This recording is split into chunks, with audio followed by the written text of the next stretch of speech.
Okay, hi, greetings everybody. It's nice to see all of you, some familiar faces out there. My name is Adam Stieglitz.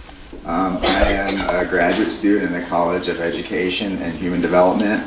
I'm working with Dr. Mary Brydon-Miller on this project, along with this transdisciplinary team of faculty members, Dr. Shira Bean and Bronwyn Williams, as well as our community partner, which is the Marion Seymour Middle School. Ben Kolb, who's an 8th grade science teacher there. The project that we are working on is a middle school citizen science investigation of global climate change. So global climate change is happening. Believe it or not, there's some people out there that might beg to differ, but we know that it is.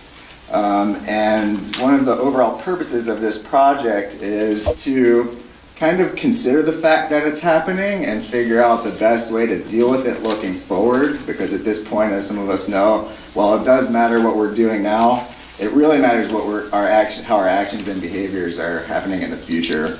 So this is housed in global climate change education.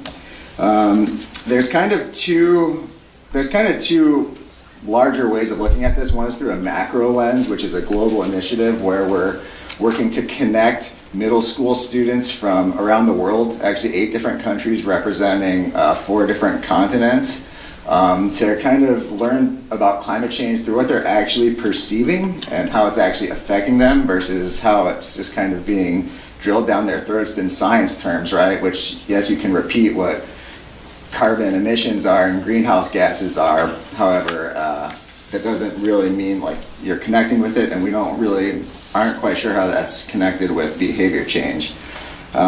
So the micro lens in which that's starting is here locally with the Marion Seymour Middle School, where which is our local partner that we'll be bringing into this global initiative. And what we did this year was the Day of Science, where we brought 60 middle schoolers here to the university. They went to the planetarium and saw video. They had presentations and facilitations with graduate students and faculty from anthropology, biology, geology, geosciences. They learned about bugs and urban development, glacier melt. And then it was structured, wrapped up, if you will, in a writing center facilitation, which is how we're starting to frame how we are going to actually work with students here and others around the world.